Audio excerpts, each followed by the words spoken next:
E hoje no nosso canal mais um super comparativo. 2 SUVs, 2 marcas, mesmo ano, baixíssima quilometragem, com várias características diferentes. Confere agora comigo.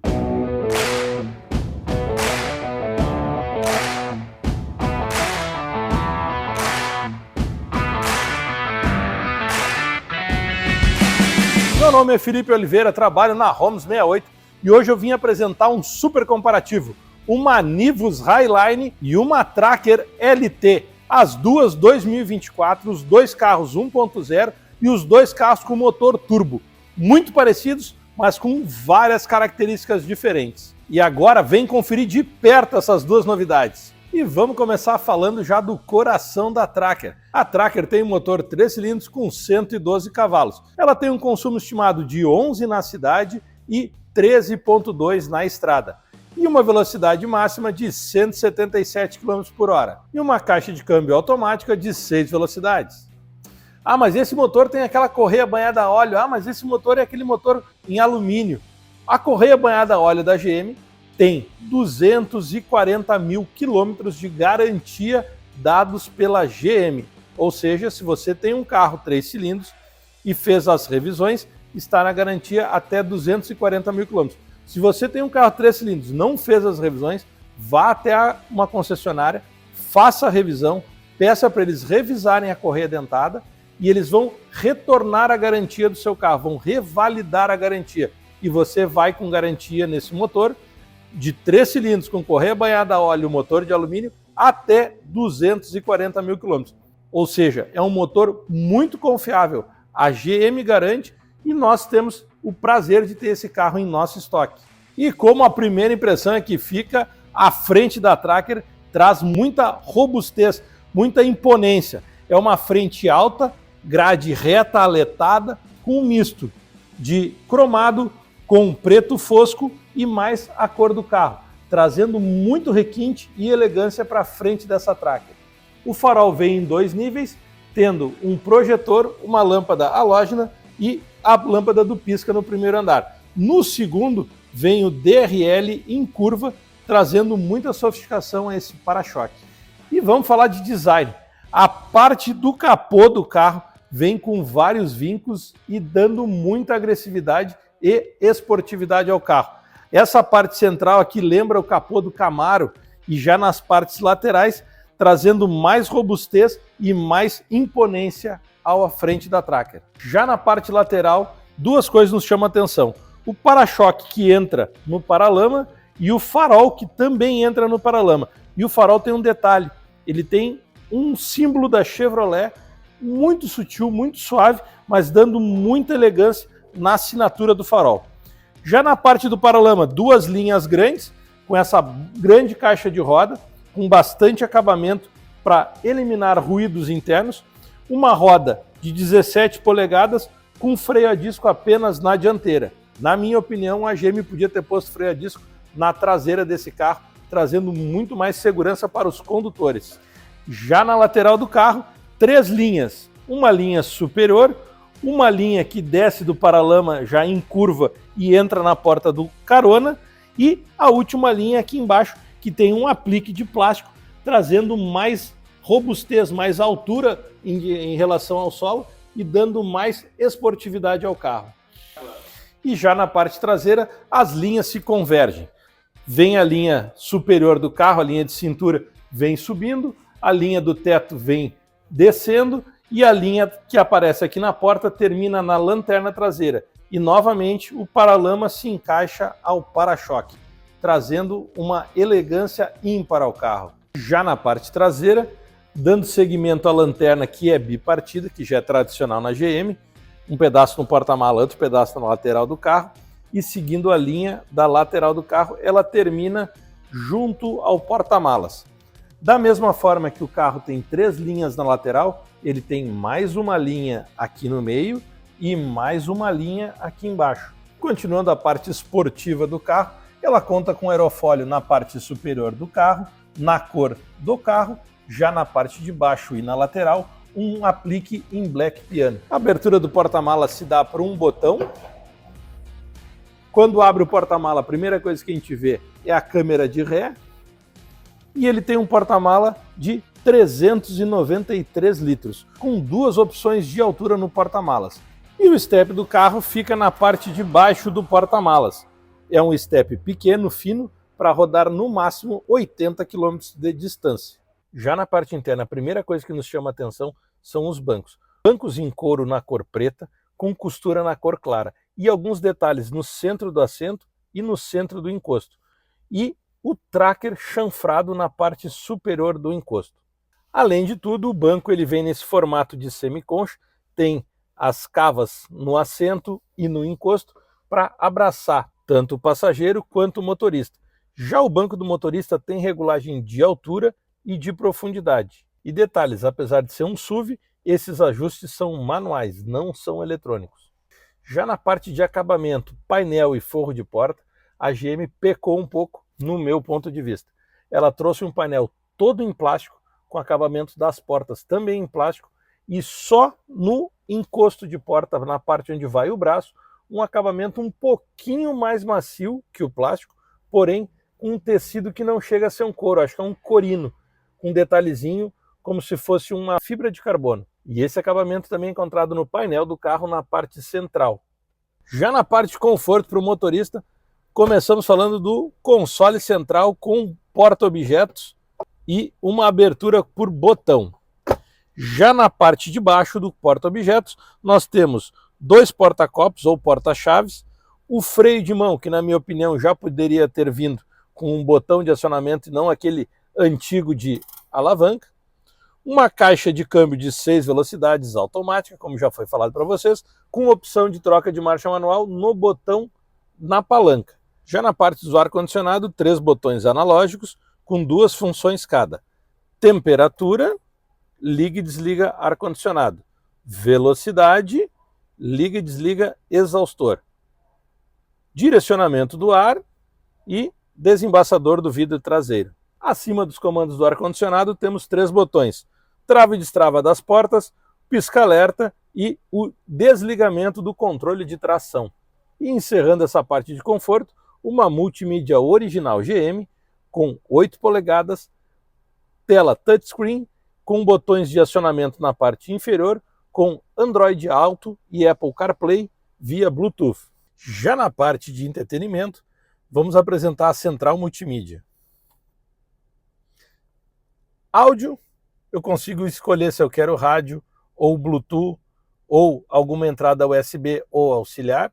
O telefone, se estiver conectado, eu consigo atender e fazer ligações. O Wi-Fi nativo do carro, o botão de configurações, faz todo o comando das configurações da central multimídia. O serviço OnStar, que é disponível pela Chevrolet, ele está disponível aqui na central multimídia e aqui em cima. Em caso de emergência, posso chamar apertando o SOS, ou se eu precisar falar com o atendente, eu aperto nesse botão aqui. Já a parte de conectividade, Apple CarPlay e Android Auto. Ela pode ser conectada via Bluetooth ou via cabo, como você preferir. Detalhe, este carro não tem carregamento por indução, então obrigatoriamente para ser carregado o celular vai ter que ser via cabo. Já na parte de Wi-Fi existe um roteador nativo da GM instalado no carro. Para você usar tem que ativar um pacote de dados diretamente na GM para poder usar o Wi-Fi do carro. Já na parte do cockpit do motorista, muito conforto, muita sofisticação e várias mordomias. Primeira delas, volante multifuncional, comandos do rádio e do piloto automático de fácil acesso às mãos. Volante ele é escamoteável, altura e profundidade, trazendo mais ergonomia na direção do carro. Comandos de iluminação e limpador de para-brisa bem próximos ao volante, acompanhando a distância quando é acionado a parte do escamoteável, ele sobe e desce junto, trazendo mais conforto para quem está dirigindo. Já na parte de comandos do painel, ele vem num misto de analógico e digital. Conta-giro e velocímetro analógico. Parte de computador de bordo e informações do carro totalmente digital. Ao meu ver, esse painel é desatualizado, já poderia ser totalmente digital, trazendo muito mais tecnologia e entretenimento para o motorista do carro. E terminando a parte de entretenimento do motorista, o carro conta com start, stop e chave de aproximação. Ele trava as portas com um simples toque e destrava com um simples toque no botão da maçaneta. Detalhe, esse carro não tem stop and go, ou seja, quando eu parar na sinaleira ele não desliga, acompanhando o tempo do motor com a quilometragem que o carro está rodando. Outro detalhe que a Chevrolet poderia mudar. Já na parte de trás, também conforto e sofisticação. O banco segue a linha de concha, porém com menos vinco, trazendo mais conforto para os ocupantes dos bancos traseiros, seguindo as linhas do banco dianteiro, com detalhes em cor branca na costura e trazendo os mesmos detalhes do banco dianteiro no banco de trás. O banco ele é espaçoso, o banco é confortável, ele tem bastante espaço para uma pessoa de 1,81 m, que nem eu tenho, tem distância em relação ao teto, porém o encosto de cabeça, se ele estiver baixo, ele incomoda bastante, tem que elevar. E no momento que eu elevo o encosto de cabeça, eu acabo atrapalhando a visão de quem está atrás. O encosto de cabeça ele é muito protuberante para frente, ele poderia ser mais reto para me trazer mais conforto na parte de trás da cabeça. A Nivus vem equipada com motor 1.0 3 cilindros turbo e para tocar esse motor uma caixa automática de 6 velocidades. Tem um consumo estimado de 12 km por litro na cidade e 14 na estrada, e com uma velocidade final de 189 km por hora. A Nivus ela tem uma pegada mais esportiva, ela lembra um coupé, ou seja, um carro com a traseira mais baixa, apesar de ser considerado um SUV. E quando nos deparamos de frente com esse carro, a primeira coisa que nos chama a atenção são esses faróis alongados do paralama até a grade central e os faroletes na parte de baixo do para-choque no formato vertical. E a Nivus, por sua vez, vem equipada com sensor de estacionamento de 8 pontos, 4 atrás e 4 na frente.